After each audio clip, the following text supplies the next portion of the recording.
Navy, no Navy leader. Now that here's the thing about the media though, if President Trump had not acted, you'd be screaming, why not? And now that he has taken decisive action, you're asking, well, why did you? It's the same old tired playbook, TDS in your DNA. But the hardworking, God-fearing, patriotic Americans out there know better. And you alluded to this, President Obama, Mr. President. Here's a fact that you don't hear on your networks, that we know. Many of the Iranian military factories and bases that we're systematically destroying were paid for by the pallets of American cash that Barack Obama flew into Tehran under the Iran deal. You might call it an inconvenient truth. Iran took our money and turned it into weapons and bunkers and ammo. And now we're destroying those weapons, and you're righting, Mr. President, that grievous wrong. And make no mistake, we had to act. And our objectives are clear. No nukes, no Navy, and a complete dismantling of their missile program and defense industrial base. And as Marco pointed out, that mission, and the VP as well, has not changed since day one. Yet, 2 days ago, they shot 2 failed missiles on a target 4,000 kilometers away. For years, they told the world that their missiles could only range 2 kilometers. Surprise. Yet again, Iran lied. And to the world, I say London is 4,000 kilometers from Iran. Washington, D.C. is 3,300 kilometers from Venezuela, another country President Trump did something about that partnered for a long time with Iran. So you're telling us that Iran is not a threat to the world or to the U.S. President Trump knows better. And here's what success actually looks like right now. You mentioned it, Mr. President. A-10 Warthogs, if you know them, you love them, and Apache helicopter gunships are flying strike missions inside Iranian airspace and throughout the Strait of Hormuz at will. See, you only send these slow, low-flying, close air support platforms when the enemy has no meaningful air defenses left. Their presence is proof that Iran's air defenses are gone. Their command and control is shattered, their top leaders hiding in underground bunkers, while their mid-level commanders are being crushed in the field, the morale of their fighters plummeting, and we see that disconnect daily. They're privately admitting, as you said, Mr. President, very heavy losses. We know that. President Trump has given us a clear mission. Our capabilities are only going up and Iran's are plummeting. We are here to win, and we're full speed ahead. So, Steve, we appreciate your efforts. We pray for a deal, and we welcome a deal. And we have the ultimate deal maker to make it happen. But in the meantime, as I said yesterday, the Department of War will continue negotiating with bombs. War is negotiation by other means. And finally, I want to thank our incredible troops, our pilots, crews, sailors, refuelers, air defenders, the absolute best of America, the real 1% of our country. This president, President Trump, has your back. And I know this cabinet prays for you every single day, and we ask the American people to do the same as they continue in this mission. God bless. Thank you. Thank you very much. It's great. I think before I ask Scott to say a couple of words, it would be great if people like the mayor of Chicago and the governor of Illinois would say, please come in and stop the crime. A beautiful young lady was killed the other day, and the father was a very good friend of Dan Scavino. And he took it very hard. Dan took it very hard, like the father, friends. They grew up together. And it's a young lady whose life would be saved if we did what we did as an example in Washington, D.C., which is now a safe city. All the time, people come up to me in the building, people that work here, they say, thank you so much. I know immediately what they're talking about. They're able to walk to work. They walk to work.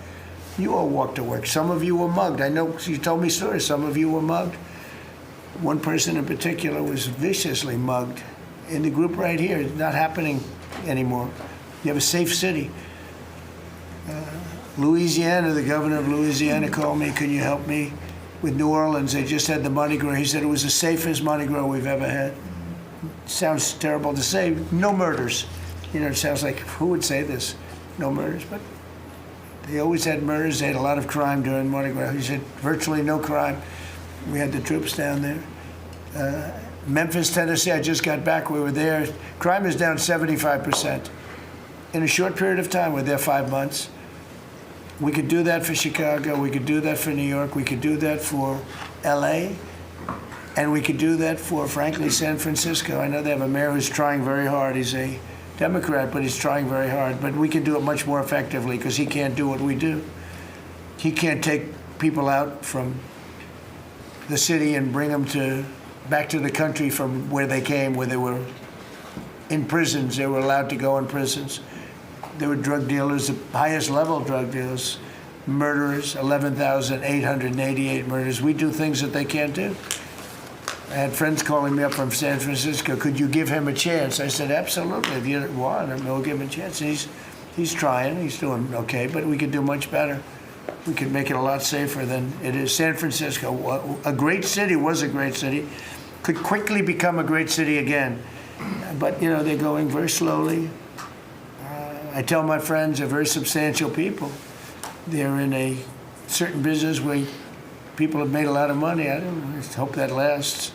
But they have a tremendous potential. It was one of the greatest cities in the world. Now it's got a lot of crime. And the mayor is really trying. Again, a Democrat trying. And I spoke to him. He just wants to have a chance. And I said, we'll give you a chance. But we can solve it very quickly. This young lady would be around today if we were around, because we have nobody coming through our border. I mean, literally for 9 months, it's zero. It's hard to believe that that number can be possible because millions of people came in through Biden. But nobody even tries. We don't have the caravans of thousands, 25, 30,000 people pouring into our border. They come up in caravans. We don't have caravans anymore. There's no such thing anymore. There's a name that I think I developed, but somebody developed it, but I think it was me. I thought it was an appropriate name. Thousands of people would come up and just barge into our country, totally unchecked, totally unvetted.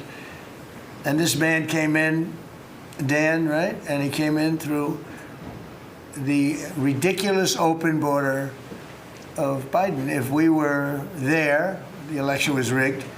What are you going to do? Came back, big comeback. But if we were there, we wouldn't have had people coming through. It's amazing. You know, it's so easy now because everyone knows they're not getting through. We don't have any caravans. Once they know that, when it was easy to come through. When I heard that they had an open border policy, I said, boy, this is going to be, I couldn't believe it. But when it was actually, you know, it dawned on me because I had built 1,000 miles of wall and we were finishing up some and he didn't want to finish it up. Biden, I said, they really do want to have an open border. And we got it finished. But that young lady would be alive today. And she'd be alive for another reason, because we would have the National Guard in Chicago and in New York and in other places. And they love doing it. It's like training, to be honest. It's actually training. I never want to take them out of D.C. I mean, maybe somebody later on will do it, but I never want to take. You know, the people, they look, they say, we feel so good, we feel so safe. We see these beautiful, strong people, and they're so nice. They help. They open the doors for people. They carry bags. They pick up paper when they see paper on the ground. I looked at D.C. last night. I drove to make a speech, and I drove through, and I said, take me this way, take me that way. The city's clean. The fences are down. You don't have homeless all over your parks. I mean, we had parks. There was no room for anything else other than homeless. It's all clean and nice. And it'll be even more beautiful in a year from now. And we have some projects that are great. This ballroom is going to be something that's so beautiful for the city, so desperately needed by presidents. I mean, now it's no secret the military wanted it more than anybody. It was supposed to be secret, but it became unsecret because of people that are really unpatriotic saying things. But doesn't matter. Doesn't matter. It's going to be great. We're building an arc, a triumphal arc, which will be incredible for the city. Incredible. We're fixing up what was the Kennedy Center. You know, I was honored when the board changed the name a little bit. Actually, it shows that the Republican and the Democrats, they work together. It's really something we work together. So I think it's a great symbol, actually. But we're doing a lot of work. That building's ready to fall down. It's in terrible shape. We're closing it. We're going to open it with a bang in less than 2 years. It'll come in under budget, ahead of schedule. That's what I do. It won't be like the Federal Reserve that's costing $4 billion or something thereabouts. Think of it, $4 billion. You know, it's amazing. I said to the group before, I said, everything I do, I get sued. I build under budget, ahead of schedule. I get sued over a ballroom that's going to be the most beautiful ballroom in the country, so desperately needed. You won't have to have tents sitting on the wet White House lawn. If it rains, you get wiped out, to honor the president of China or the president of France or the president of somewhere. You can have the greatest. We get sued by the National Trust for Historic Preservation. They don't know what they're doing. Then I just found out we got sued by that group and another group, I guess, on the fixing up of again, I'll use the old name, Kennedy Center, because they're not fixing up Trump Kennedy. It's going to be beautiful when you add the name Trump. But we got sued, and all I'm doing is fixing it up. We're fixing broken marble. We're putting on a roof because it leaks like a sieve. We're fixing steel that's broken. It's the same building, same exact building. We're fixing it. It's going to be beautiful. It's going to be so beautiful and safe. It was actually unsafe. You had some of those columns on the outside that were painted a fake gold. Now we painted them a beautiful white color, beautiful cream white. It's beautiful. Everyone said it's so much more beautiful now. Instead of a cheap, you can't imitate gold. See, I'm a gold person. It's all real stuff. You can't imitate it. Someday they'll discover a paint that will look like gold, and the guy's going to be the richest man in the world. But you can't imitate real gold. It just doesn't. That's 24 karat, which is what this building deserves. But think of it. I get sued because I'm fixing up the Trump Kennedy Center. We're going to make it gorgeous and safe.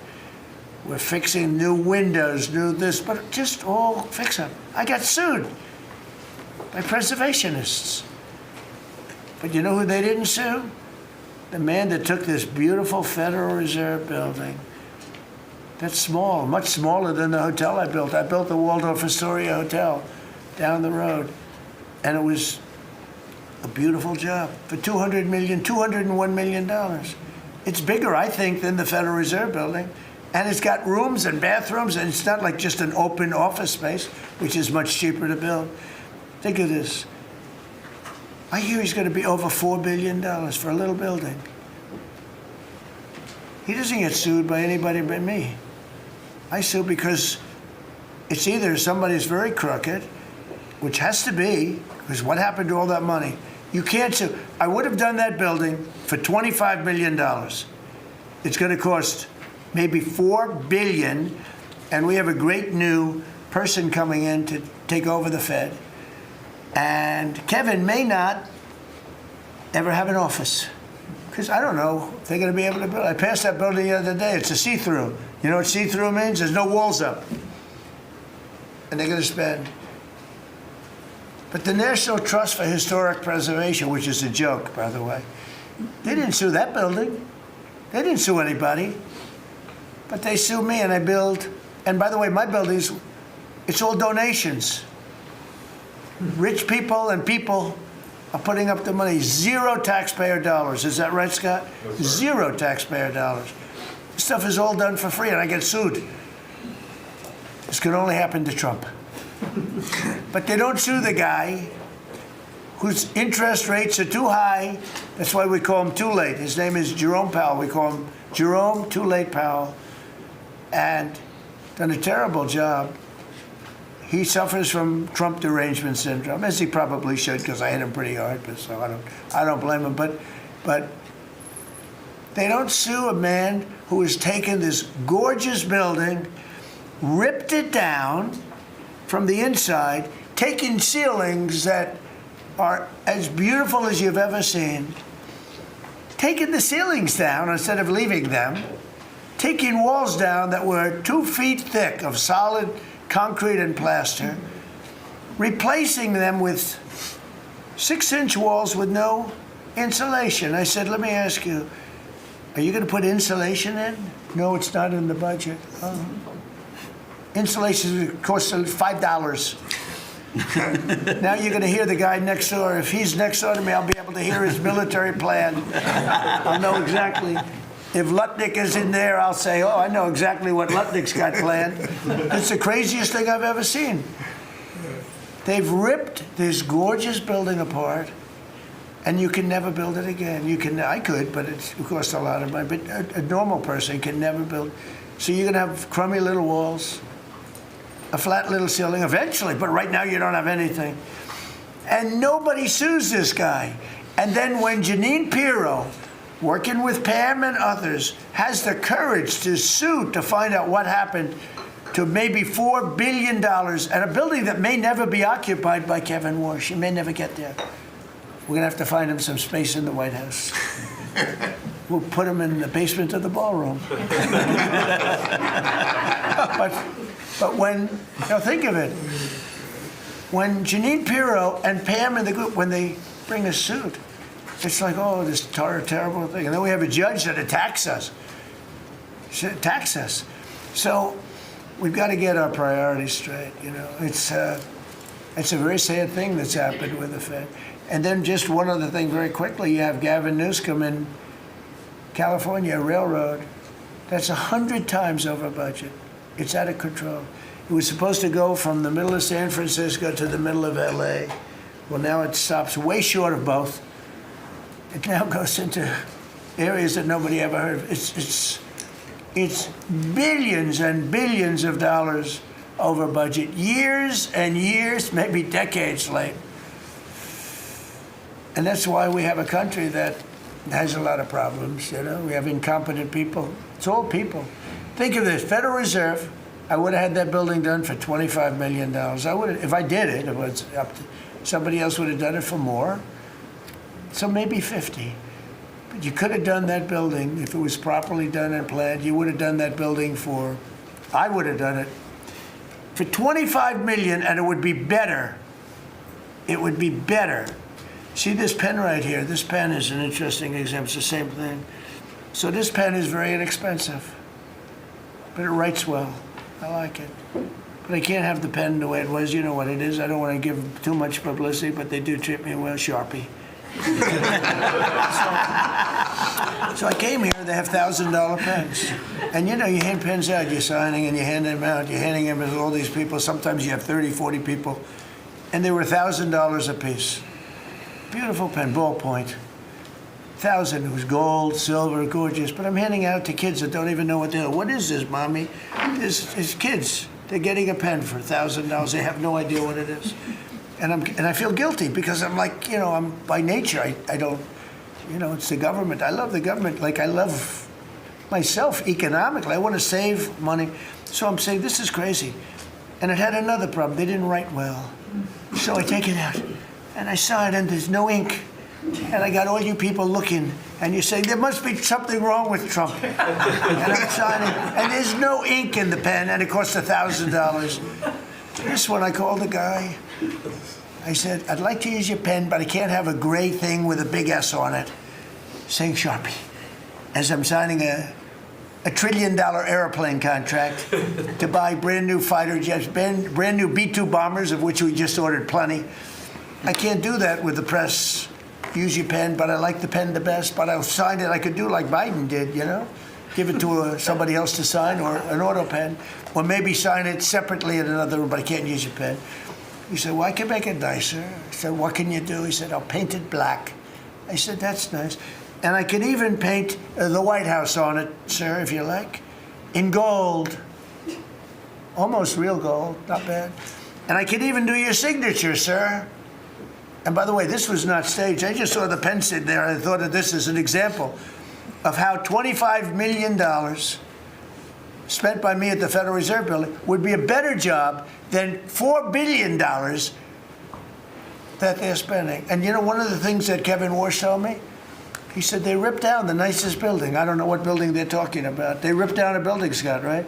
Kevin Warsh said it's the most beautiful building In Washington, he said the most beautiful space. They ripped it down. Why did they do that? I don't know. Do you know what he's talking about?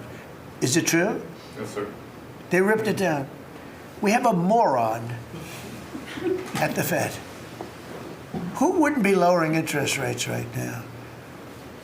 But I want to thank Janine Pirro and Pam and her group for having the courage to bring this suit. And I believe that the contractor on that job is probably one of the richest men in the country right now. I believe that it's not possible to spend that kind of money, $3 billion, $4 billion. Nobody knows. Nobody has any idea what it is. But it's over $3 billion, and it's probably going to be over $4 billion by the time they finish. And it may never get finished. Unless I take it over, I'll get it finished. But it can never be what it was. It's never going to have those beautiful ceilings. It's never going to have those incredible walls. The walls were 1.5 feet thick of solid masonry. They ripped them down for no reason. And I just give you the story. And just to finish on this one, so I told that story to somebody and said, yeah, but it's not the same thing. I said, you're right. This one is better. It writes. So the guy said to me, you don't have to pay me, sir. I'll give them to you for nothing. I said, no, I don't want that. Let me pay you. I want to pay you. No, sir, you don't have to. You're the President of the United States. He was shocked. The head of Sharpie gets a call. I don't even know who the hell he is. He said, is this really the President? He said, no, you don't have to pay me, sir. This is such an honor. I said, nope, I want to pay you. He said, what would you like to pay? I said, how about $5 a pen? He said, that's all right, whatever the hell we agreed to. Peanuts. As opposed to 1,000. And these were $1,000 pens. And we were giving them out. Sometimes, you were there for signings. I'd have 30, 40 people standing behind me. I'd give out 40 pens to people. Then somebody would say, could I have a couple extra? This way I'd go like this. Here, you want 5? Here, take 5. But the bottom line is, they're better pens. It's a business story. So for $5, could be 0, but for $5, I get a much better pen than for $1,000. And I can hand them out. And actually, they become hot as a pistol. So what can I tell you? With that, could I give it to, please, a man who's done a great job at Treasury, Scott? Good luck, Scott. Well, sir, as always, you're a tough act to follow, but that is very illustrative. Your economic leadership has made our military mission possible. Mr. President, national security, as you always say, is economic security. Your leadership has shown the American people that there is no prosperity without security. That our mighty military on one side, but the U.S. economic strength is fighting off this evil regime. The Iranians believe they are fighting a two-front war. It is the military war that our great warriors are prosecuting, but on the other side, they are trying to take control of the global economy through a choke point that we believe does not exist and that we will overcome. Your historic Operation Epic Fury seized a generational opportunity to demolish a regime that has coordinated over 4 decades of global terror and claimed thousands of American lives. Many people, especially the Democrats, underestimate the will of the American people for short-term volatility for 50 years of safety that we are going to have on the other side of this. And I believe energy prices will be lower, inflation will be lower before we had the appearance of security, which is not real security. Now, the American people and the world will have absolute security. Through your maximum pressure campaign, Treasury has worked to uncover all financial lifelines through the regime and cut them off. You gave that order last March. This was not something that happened overnight. This is something that has been contemplated for almost a year. The Iranian financial system collapsed in December. We have systematically weakened Iran's ability to fund operations and procure weapons, and that required months of preparations. Threats to American national security have no place in the global economic system. The oil market is well supplied. We have taken actions to ensure oil supplies stranded at sea are made available to the global market. Your Bold actions like the Development Finance Corporation's Maritime Reinsurance Program in conjunction with Central Command will soon provide shippers through the Gulf region with a level of security we had never seen before. Mr. President, we are starting to see more and more movement in and out of the Gulf today, and this is more than yesterday, and this is the beginning. I am confident that shipping traffic will continue to increase on a daily basis, even before we secure the straits. Turning to the home front, the U.S. economy remains strong. We had a strong economy thanks to you. We are the best insulated in the world thanks to your energy efforts in term 1 and term 2. The U.S. is an energy superpower. American workers' purchasing power is finally being restored. The latest figures indicate robust real compensation increases. We are starting to see the working family tax cuts benefits bearing fruit this tax season. 44% of tax returns have claimed at least one of your signature policies: no tax on tips, no tax on overtime, no tax on Social Security, deductibility of auto loans. The average tax refund is up more than 10% for working Americans. The economy you vitalized through your pro-growth policies is well positioned to withstand these temporary disruptions. The United States dollar has reasserted itself as a safe haven asset. The U.S. dollar has appreciated since the hostilities began because everyone knows, thanks to your efforts, the U.S. economy is the best position in the world and capital is flowing in. Efforts to reprioritize economic security are ensuring the United States remains secure, resilient, and prepared for the challenges ahead. As we approach the 250th anniversary, America will never be safer and more secure militarily and economically. Thank you. I just want to ask you a question. Is this guy central casting? I'm looking at him. I'm in Treasury. He might not be so good for war. I don't know. Pretty good. No, I'm looking pretty good too. I'm looking at this guy. He's central casting. Even the glasses are perfect. Where do you get those glasses? I think I'm going to get glasses. That's beautiful. Great job. That's really good. No, he's done a great job, and you all have. Proud of you all. Do you have any questions? Yes, Mr. President, are you going to go in for the uranium? Like, how do you secure Iran and... Let's assume I was or I wasn't. Why would I ever answer a question? Can you accomplish your What goals kind of a without question? Am I going to go in for the... Oh, yeah, I'm going in. We're going in tomorrow at 3 o'clock. How could you possibly ask a question like that and expect an answer? I don't know. But I don't know. I think you're a friendly person, too. It's just such a ridiculous question. Mr. President, Please. Thank you, Mr. President.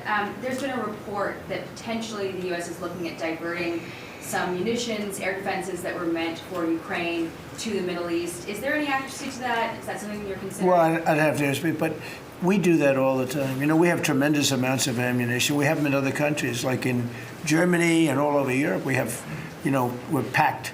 And sometimes we take from one and we use for another. We help Ukraine. Biden started, and he gave $350 billion away, way too much. And we sell it now to NATO. We sell it to NATO, and they probably give it to Ukraine, mostly, I think. They give it to Ukraine, but we get paid for everything that we give. We don't give anything anymore. That's a tough situation, that whole Ukraine situation, very, very tough. We're working very hard on getting that one solved. It doesn't have any impact on us, virtually nothing. In fact, if anything, I mean, we sell a lot of equipment for that unfortunate war. 25,000 people died last month, 25,000, mostly soldiers. Some in the towns, but for the most part, soldiers. They're dying. Nobody's seen anything like it since World War II. It's a terrible situation, and hopefully that's going to get settled. You know, I settled 8 wars. And many of them, I think, were more difficult than this one. In theory, they were more difficult, but there's tremendous hatred between President Putin and President Zelensky. Tremendous hatred. I've seen it before, but I've never seen maybe to this extent. And I think that's calming down a little bit, and I think we have a chance of getting it done. But it doesn't affect us thousands of miles away. That's why when I heard the head of Germany say, this is not our war about Iran, I said, well, Ukraine's not our war. We helped, but Ukraine's not our war. I thought it was a very inappropriate statement to make, but he made it. You can't erase it. But he felt that way. I said, well, Ukraine's not our war. And it's not, but I would like to see all those young people stop being killed. I mean, they're being killed. It's like a slaughterhouse. What's happening there is horrible. 25,000 on average. Last 2 months ago was 31,000 people died in 1 month, Marco, right? I said, it's getting crazy. It's getting worse. Think of it, 31,000 soldiers, both Russian and Ukraine, died 2 months ago, 25,000 last month. And if I can solve that, it would be a great honor to do it. I wish it could have gone faster. I solved other ones in 1 day that had been going for 32 years. We stopped one that was starting, it was already started, India and Pakistan, and the Prime Minister of Pakistan, a very fine gentleman, said President Trump solved something that was going to cost 10 million lives. That was going to cost a lot of lives, 2 nuclear nations. And those were complicated, but we got them done quickly. This one is, it's a shame. And the only reason I'm doing it, frankly, is because I want to stop death. I want to stop the death from happening. I think I'm going to go with a man that I've missed, Brian. I haven't seen you in a long time. I miss you. He's been in a very strange location. I don't know. He's had a strange thing happen. But anyway, go ahead, Brian. Well, good to see you too. Actually, good to see you in your car cabin here, Linda. Good to see you too. You talked about gas prices coming down. Yeah. Obviously, they will. But would you ever consider suspending the federal gas tax in order to kind of temporarily alleviate some? Well, some people should do that. As an example, in California, every time prices go down, his prices go up because the gas tax is bigger than the tax itself, bigger than the product itself. It hasn't. I mean, we've thought about it, I guess, but honestly, when I did this, I knew it was going to be a little bit. We had the greatest economy ever. We had the greatest stock market in history. I said, we're going to take a little bit of a hit, a short-term hit. It's going to end up going much higher than it was, in my opinion. I said we're going to have a great stock market. Nobody thought we could get to 50,000 or 7,000 in the respective indices. Nobody thought that was going to happen, but it did in the first year. They said it couldn't happen in 4 years, that you wouldn't hit 50 in 4 years, but you could maybe get close. We hit it in the first year. And I said, this is a good time to solve a problem that you had to solve. And that's what I did. But the gas tax, people have talked about it. It's something we have in our pocket if we think it's necessary. And if I can follow real quickly, you just recently took off, Secretary Duffy, 17,000 truckers off the road that quite frankly could not speak English, which is a safety issue. Yeah. Could we ever extend that to Uber drivers, Lyft drivers, cab drivers, for someone who takes a lot of Ubers? A lot of my drivers can't speak Oh, well, that's not good. I didn't like that. Go ahead, John. So that's a really good point. The problem is that our states are the ones that issue these licenses. So with commercial driver's licenses, we do have some federal control. But again, we have thousands of people who can't speak the language, long-standing rule, and it's a safety issue, right? If you can't understand road signs, if you can't communicate with law enforcement when you're pulled over and communicate what's on your rig, huge problem. But the last administration, Mr. President, they let truck driving schools self-certify that they were qualified to train truck drivers. And so this is like the Leering Center. So you pay $800 and you get a certificate that you passed a CDL driving school. And again, they have no skills. They don't have the knowledge, and they don't have the skills. They haven't gone through any of the testing. And then they get licenses, and they're killing Americans on our roads. So it's remarkable, the rot that the last administration allowed to take place. We are ending that, and I need partnership with our states. Even California started to come on board. Even Gavin has started to play ball with us, which is surprising. Not all the way, a little bit of ball. Mr. President, You know, it's interesting because I just saw something that the nursing home business and the daycare centers in particular, they went out and inspected them in Minnesota, and they didn't exist.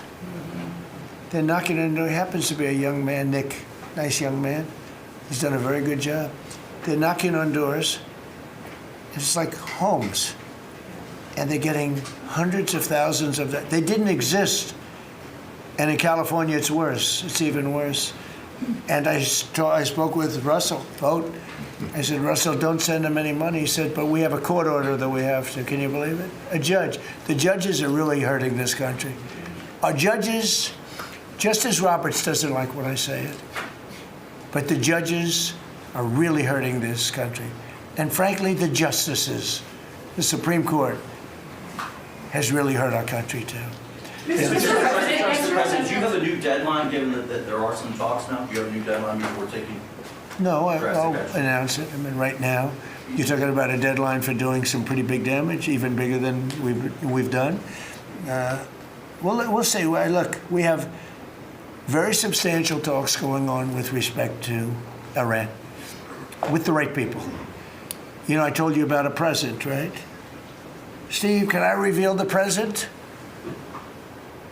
You can do anything you want to say. Thank you. They said to show you the fact that we're real and solid and we're there, we're going to let you have 8 boats of oil, 8 boats, 8 big boats of oil.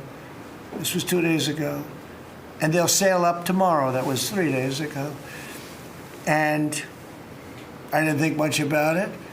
And then I watched the news and they said, a very good anchor, actually. Happened to be Fox. But I watched it, and he said, something's unusual happening. There are 8 boats that are going right up the middle of the Hormuz Strait. 8 big tankers are going loaded up with oil right through. And I said, well, I guess they were right, and they were real. And I think they were Pakistani flagged. Yes. And I said, well, I guess we're dealing with the right people. And actually, they then apologized for something they said, and they said, we're going to send 2 more boats. And it ended up being 10 boats. All right, I hope I haven't screwed up your negotiations, but I thought it was appropriate to say, because I did taunt you the other day by saying they're going to give us a present. There were 2 illegal immigrants who were arrested at San Francisco airport for ignoring deportation orders. At the same time, as you highlighted, really great reception from American travelers for ICE agents. Is there a PR aspect of this that can allow future deportations to go on with less protesting, less outrage? Yeah, it's amazing, because by putting ICE there, look, the press was very unfair to ICE. So was everyone else. These are great American patriots. They have a tough job. They have to find murderers and take them out of our country. I wouldn't want to do it. You wouldn't want to do it. Most people wouldn't want to do it. They do it. And, 11,888 murderers. And that's murderers. That's not drug dealers. That's not lots of other things. It's not people from mental institutions. Entire jail populations were released from major countries and let into our country through the open border. And ICE has done an amazing job. I wouldn't want that job. It's a tough job, dangerous job. So what happens is, by putting them at the airport, and I just say, do me a favor, take off your masks. And they did. For that, not for when they're looking for some, cold-blooded killers and they're in the net, but for that. And they did. They took them off. And the passengers, I see the interviews of people, they're saying, these are nice people. One person said, he's a very strong man, but he's a nice guy. He grabbed my bag. He helped a woman with a bag that she couldn't lift. And I'll tell you, I don't want to use the word rehab because there was nothing to rehab, but rehab from the press, because the press is so tough on them. And these crooks in Minnesota, these crooked politicians and dirty cops. They're dirty cops, they're dirty politicians. Waltz is a dirty, crooked politician. the Attorney General's a crooked guy. He's no investigations, and I hope JD's going to do a great job. He's in charge of it now with somebody who's very talented. But I think it's easy stuff. They say $19 billion, think of it, is missing. 19 billion. You know, if we would solve half of the fraud problem, Pam, in this country, we would have more than a balanced budget. We'd have a surplus. And in the case of Minnesota, it's very Somalia-oriented. Think of it. These people come from a crooked country, disgusting country, one of the worst countries in the world, acknowledged to be one of the worst countries in the world. Some people say it's the worst. They have no money, they have nothing. They come to our country, low IQs, and they rob us blind. Stupid people. And they rob us blind because we have crooked politicians and we have dirty cops. The Attorney General's a dirty cop. It's my opinion. It's only my opinion. And something should be done about him. Let's see what kind of job he Mr. President, can do. yesterday you said that you hate mail-in ballots. Excuse me? Should Iran be able to charge a toll for the Strait of Hormuz? They're charging some vessels to go through. Oh, yeah. Well, should they be able to? I mean, they shouldn't be able to, but they're doing it a little bit. I don't look. Their capability is a lot less than it was 2 weeks ago, and with every week and every day, frankly, it gets less and less.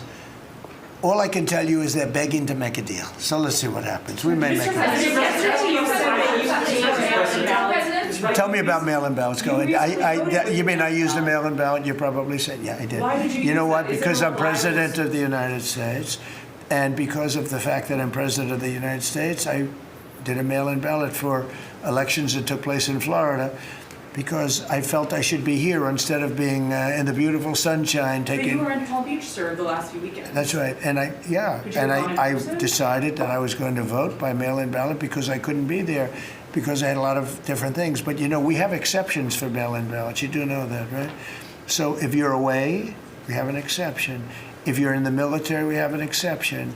If you're on a business trip, we have an exception. If you're disabled, we have an exception. And if you're ill, if you're not feeling good, we have. So I was away, mostly in Washington, D.C., so I used a mail-in ballot. But I appreciate the question because I know it was so well-meaning. Yeah. Mr. President, I actually just looked up the company that owns Sharpie, and they stock turned positive after you mentioned it. Question on your end. By the way, they deserve it. Yeah, question on It's a your end. good product. So you gave a 5-day deadline. With oil tankers going through the Strait of Hormuz, is that a condition to move that 5-day deadline? Well, we don't want anything impeded. We want ships to go through. We don't know that they've dropped any mines, by the way, because we blew up all their mine droppers, right? We blew up every one of them. They're going to have to take them out on a rowboat or something. I don't know how the hell they get them out there, but we don't really know. You might speak to it. We don't know. There could be a few of them out there, but that's a lot. You know, if you have $1 billion ship and you get hit by a mine, it's not the greatest thing in the world. So if you think, the problem with that, that's not like you've decimated a military. If you think there may be a mine, that's a bad thought, and it stops things up. How are we doing in that regard, Peter? Mr. President, you're right. We have so heavily degraded their coastal defense capabilities and their naval capabilities that any strategic or operational attempts to do those types of things are extremely limited. And we continue to move over the top of that. Now, whether Iran makes a wise choice or not to try to execute that is part of how this deal comes together. But with every passing day, the military pressure that we're putting on them lessens their ability to really hold that militarily at issue. I mean, the problem with the issue of the Hormuz Straits is this. We've decimated them as a military. No Air Force, no Navy, very few rockets left. We blew up so many. Hard to manufacture them. Same thing with drones. The leadership is gone. The problem with the Straits is this. Let's say we do a great job. We say we got 99%. 1% is unacceptable because 1% is a missile going into the hull of a ship that cost $1 billion, right? So 1% is we can't. If we do a 99% decimation, that's no good. So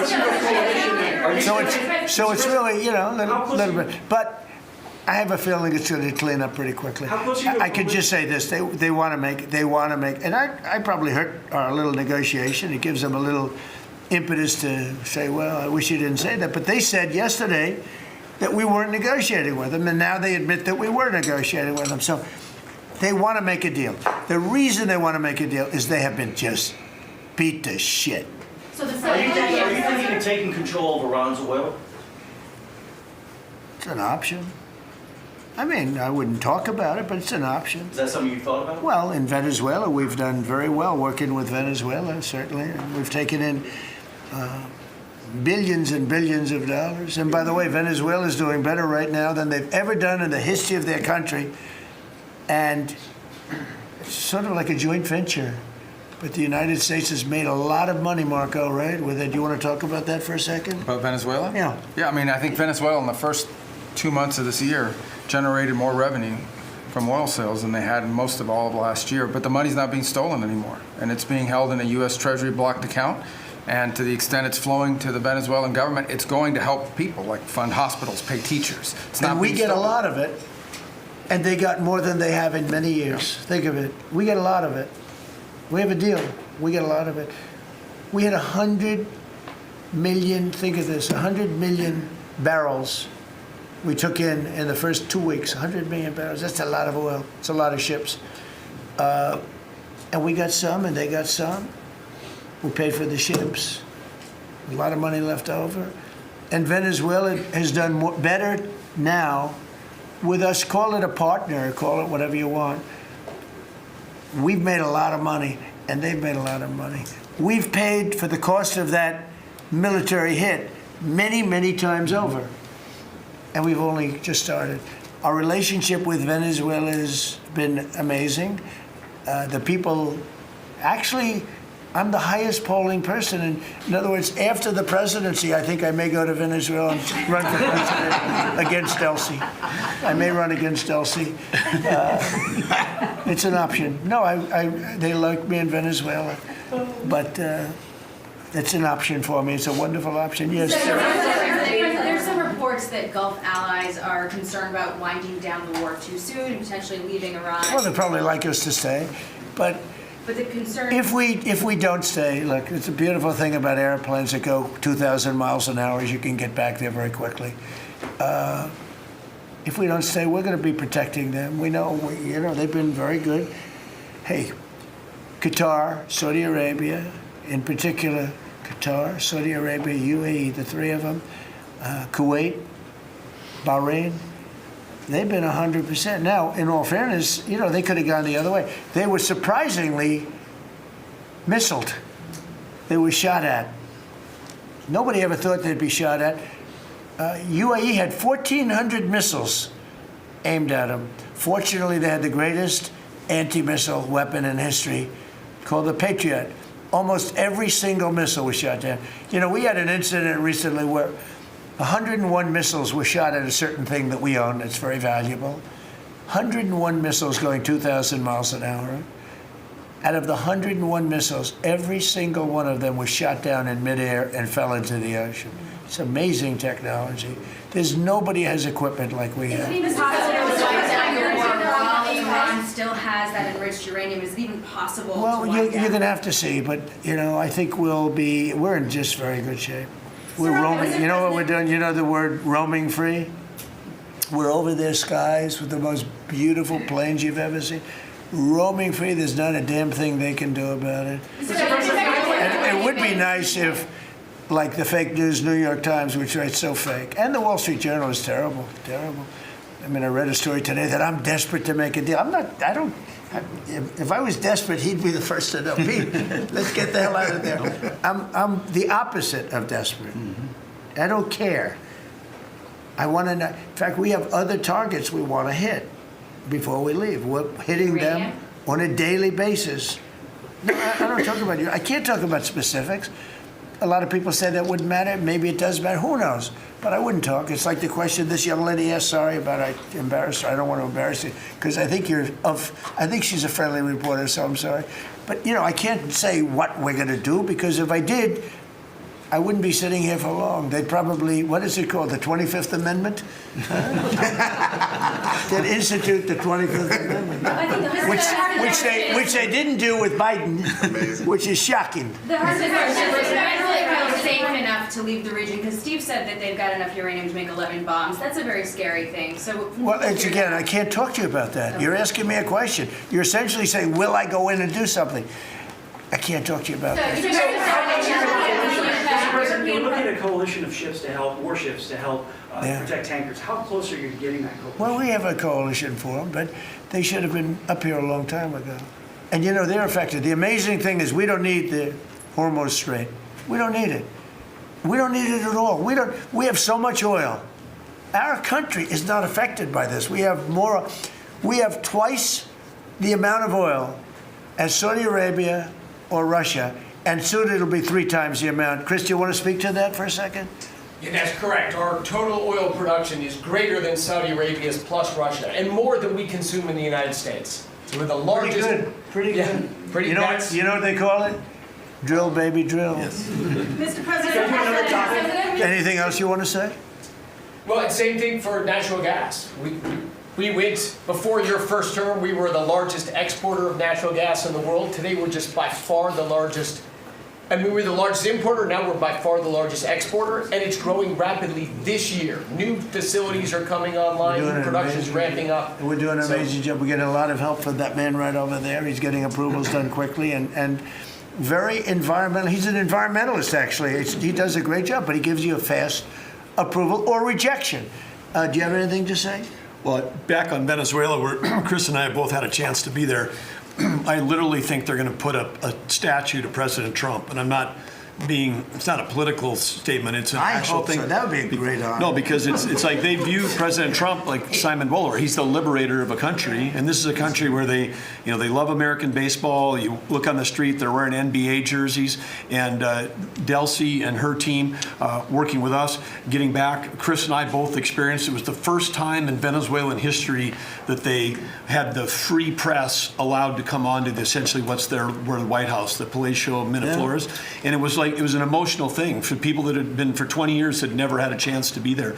So whether it's and then production, it's showing up in production. The American companies that are coming back, most of those American companies have many American Venezuelan team members. One company in Houston's got 600 Venezuelan Americans that know more about reviving that industry. So their GDP is a 1/4 of what it was before. They want to get back. They remember what it was. Their production on oil production is climbing towards 50% increase just in the 3 months we've been here. That flows to American refineries on the Gulf Coast, lowering the price of gas in America. So it's a forget that. When are they going to do the statue?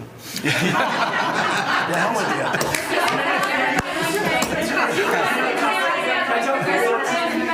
Thank you. You've been really honest about how disappointed you are in Sir Keir Starmer, particularly in relation to Iran.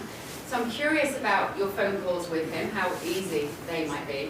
And also, were you surprised by... Are we talking about Starmer? Yes.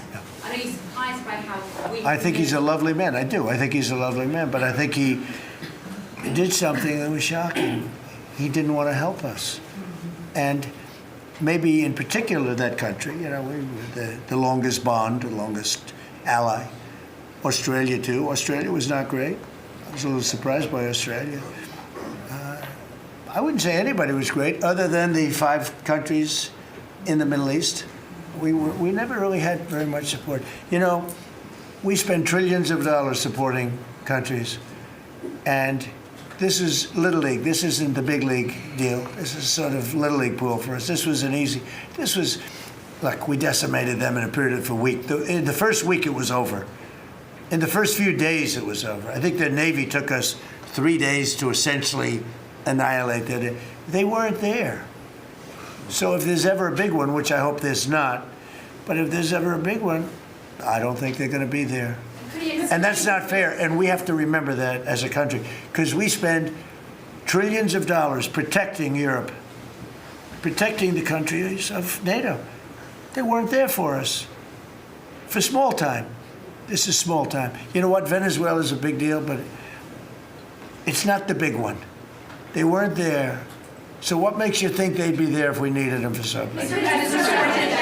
And your prime minister was not there, as you know. Yeah, did he? He was there after we won. He said, we'd like to send some ships. I said, we already won. We don't need them anymore. But can you explain why he was reluctant to help? Why you what? Why he was reluctant to help with Iran? He didn't have to. I didn't ask him. I just said, just tell me no. I mean, we're always going to be there, or at least we were. I don't know about anymore, to be honest with you. I would have to be honest. We were always there when they needed help. We always would have been there when they needed help. I mean, think of it. We're there to protect Europe from Russia. In theory, it doesn't affect us. We have an ocean, big, fat, beautiful ocean. But we're there to protect NATO, to protect them from Russia. But they're not there to protect us. It's ridiculous. It doesn't make sense. I tell you, a lot of people were big NATO people. I was never big. It was okay. I got them to pay 5%. By the way, they haven't paid it yet. You know that. You know, I got them to pay 5% from 2% to 5%. They didn't pay it yet. I got them to pay up to 2% because they weren't paying the 2%. Then I got them to pay 5%, which they should be at. And we had a lot of, oh, that was great, great. Oh, only Trump could do it. But the problem is they haven't paid. Because if you look at the numbers, they haven't paid yet. So we were there for them, but they were not there for us. Did we need them? No. I never thought we needed them. I was more doing a test. I said, I really would love to have you come up. Bring your boats.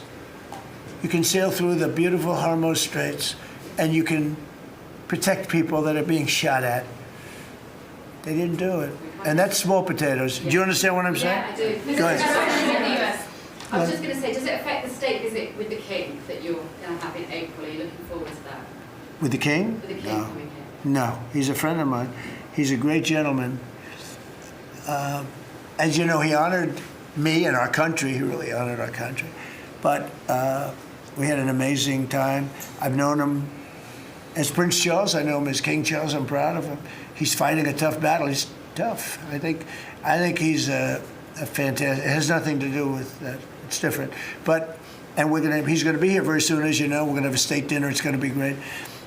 But I was very disappointed when the Prime Minister said, I won't be able to. It started with the island that the indigenous have claimed away from your country. And for some reason, you went for it. And all of a sudden, indigenous people that never saw the place, they never saw it. He was afraid that we would do something to insult because he's a liberal. That's the way they think. And when we needed the island to land that beautiful B-2 bomber, we were told we can't use it. We'd have to fly back to Missouri, which is a 17-hour flight, as opposed to a couple of hours. And I said, you gotta be kidding. Not good. They made a big mistake. Mr. President, is the Friday deadline for Iran, is that pushed back now, and if not? I don't know yet. I don't know. Mr. Witkoff and JD and Jared will tell me whether or not they think it's going along, and if it's not going along, maybe not. And we have a lot of time. You know what? It's a day.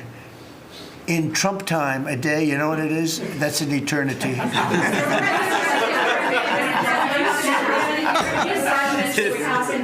Say it, what? European Parliament just passed a major deportation plan. Some of the tenets of it are that member states can deport rejected asylum seekers to third countries regardless of whether they have a connection to it.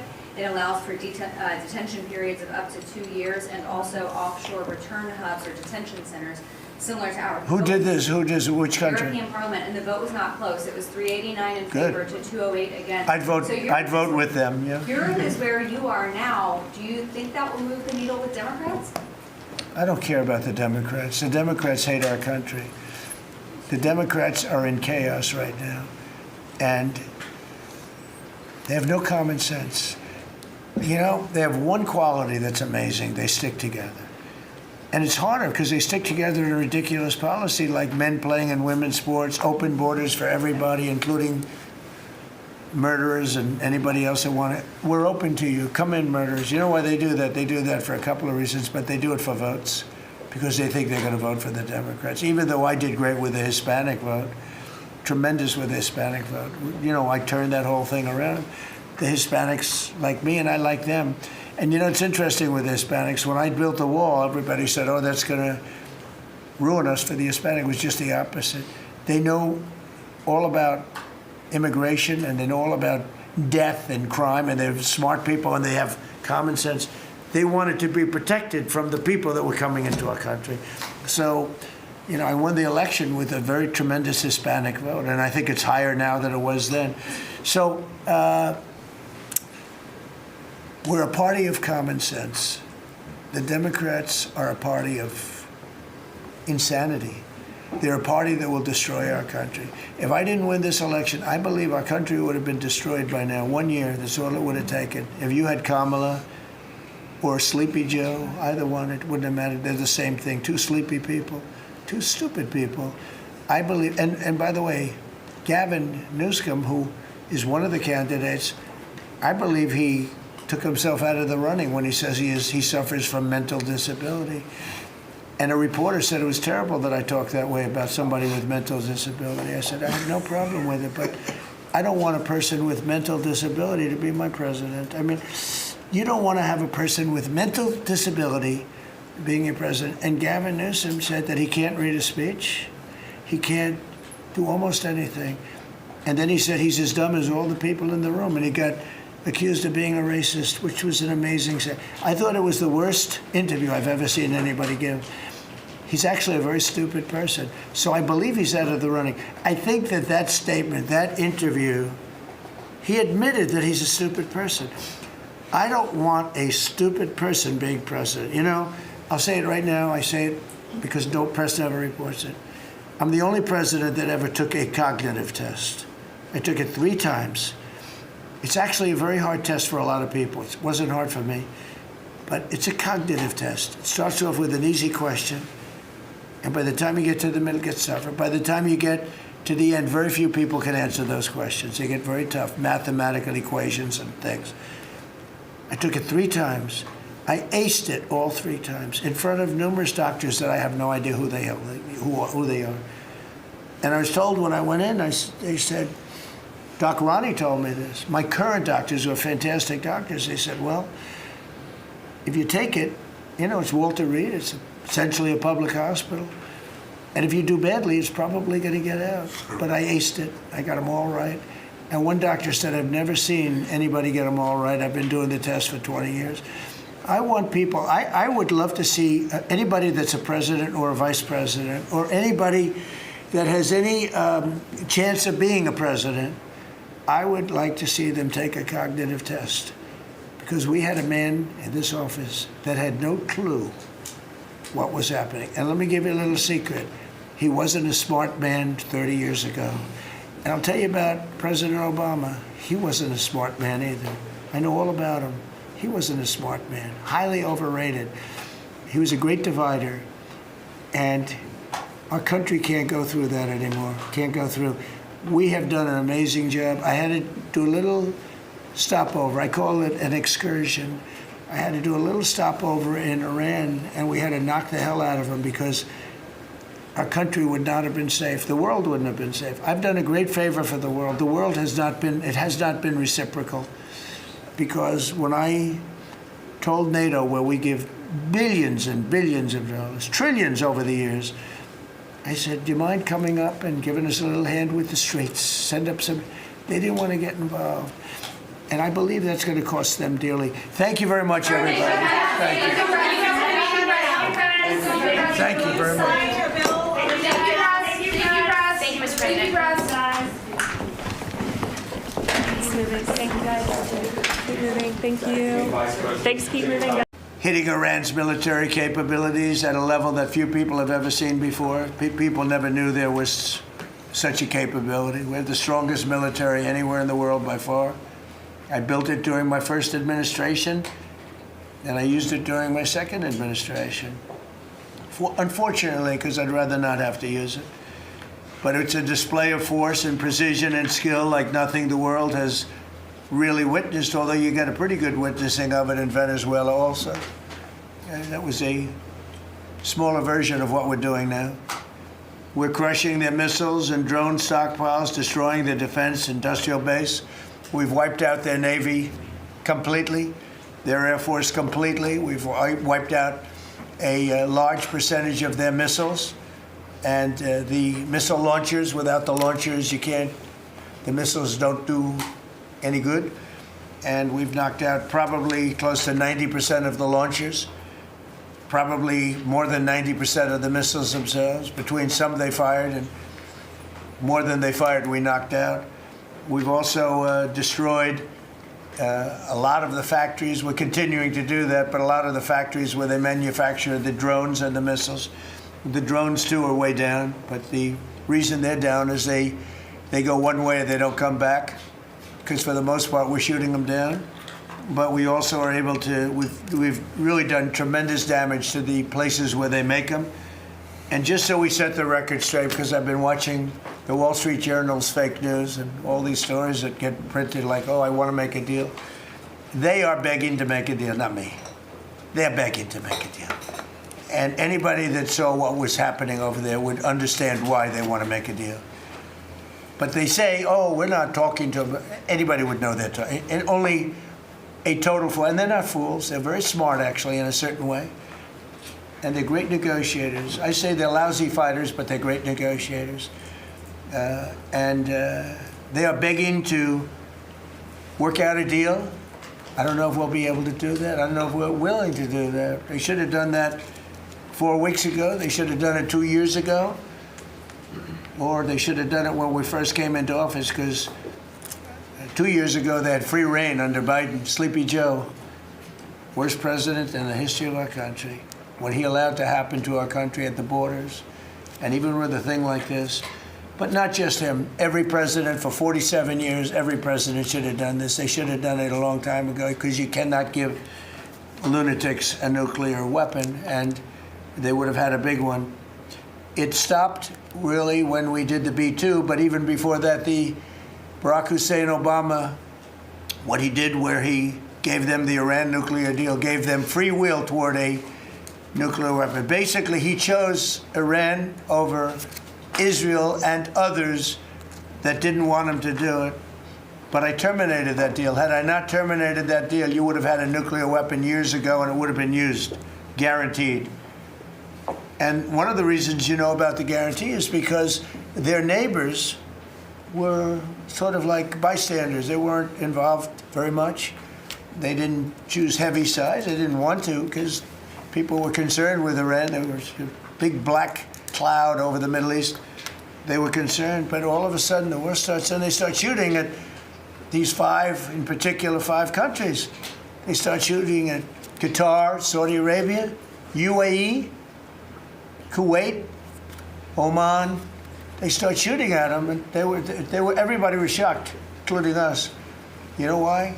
Because they're sick, and they had a plan to take over the Middle East. And some of those missiles that were shot at them were locked long before we even started this process. They were locked and loaded and aimed at those countries. They wanted to take over the Middle East, but we happened to come along, so it wasn't so easy. So right now their Navy is sunk in the largest elimination of a foreign Navy that has taken place, maybe ever, but certainly since World War II. Their Air Force is gone. Their anti-aircraft and communications capabilities are totally dismantled. And one of the problems they do have when they deal with us is we deal with people, and the people aren't able to communicate with anybody else. So, you know, because all of their leadership has been gone. The first level is gone, and they met to pick a new level, and they're gone. They're all gone because they didn't make a deal, and because they're sick people. They're really sick. They're really sinister, sick people. And if anybody thinks it was okay to have a group of people like this to have nuclear capability, nuclear weapons, and if we didn't attack with the B-2 bombers, they would have had a nuclear weapon within 2 weeks of that, maybe 4 weeks. But between 2 and 4 weeks, they were planning to have a nuclear weapon. If we didn't hit them at that time with the B-2 bombers, and one of the great air raids in history, maybe the greatest, dark at night, no moon, no light, every single bomb hit its mark and just obliterated that place. So it's now buried deep under earth. And it was an amazing thing, but they would have a nuclear, and they would have used it without question. And you know that because why did they shoot all these countries that weren't even really involved with them? They weren't involved. They had no big problems because they're sick, because they want to take over the Middle East, not just Israel. Certainly Israel would have been the first on their list. They would have used nuclear weapons, a nuclear, you don't need too many of them, but they would have used a nuclear weapon on Israel and they would have used it on the neighbors, and then they would have come after us. And if we had a weak president, they would have done great damage. But fortunately, you don't have a weak president. I knew what was happening. And I think we've been proven right. You know, they took one missile, went 2,500 miles. They supposedly didn't have a missile like that. They had no missile with that capability.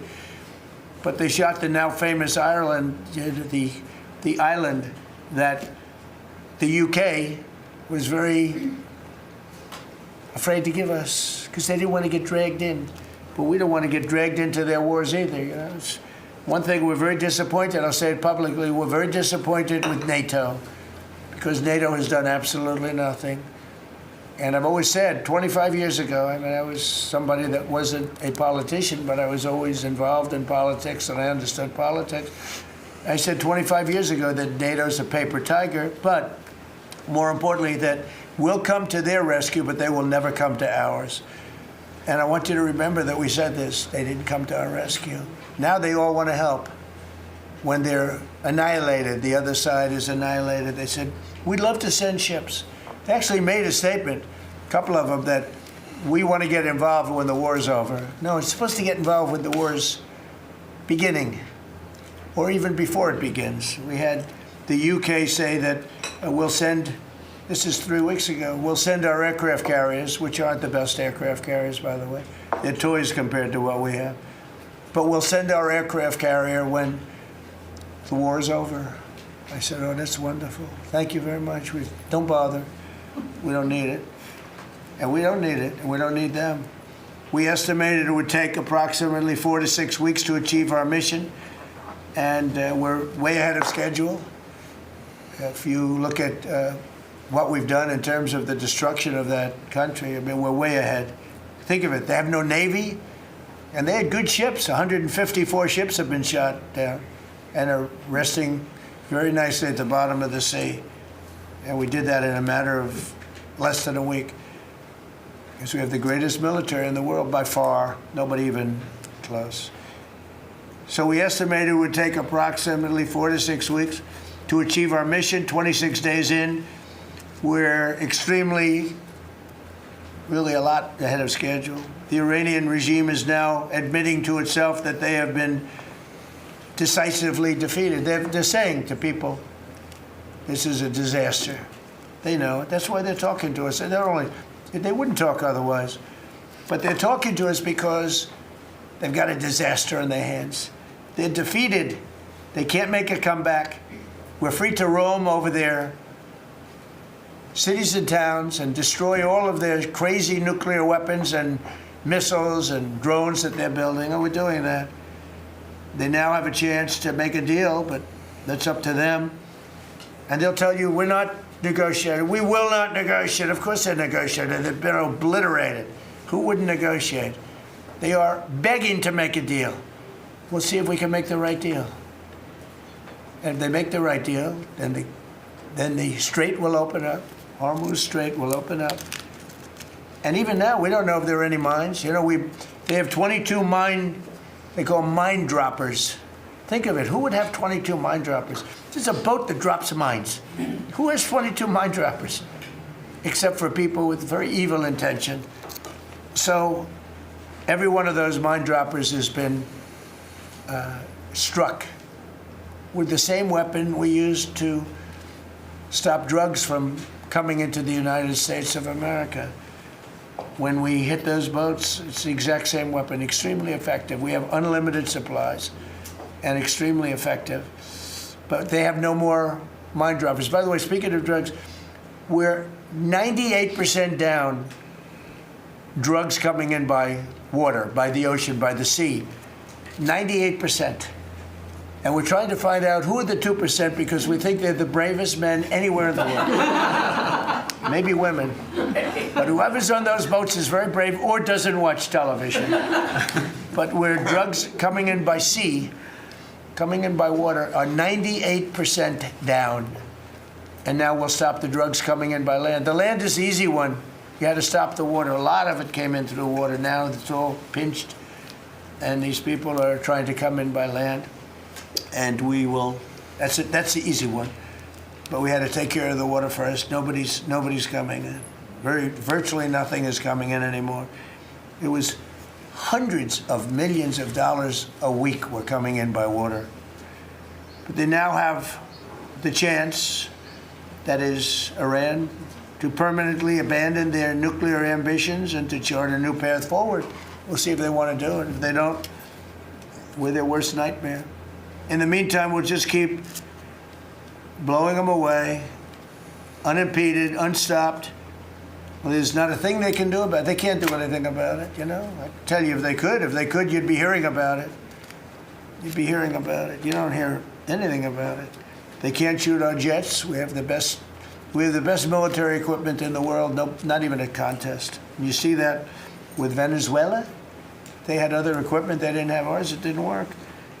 Didn't work. Think of it, we did the situation in Venezuela. It was a great military operation, getting a very, very dangerous man who's killed a lot of people, forced people into our country. Incredible. He emptied his prisons in Venezuela, emptied his prisons into our country, and I hope that charge will be brought at some point, because that was a big charge that hasn't been brought yet. It should be brought.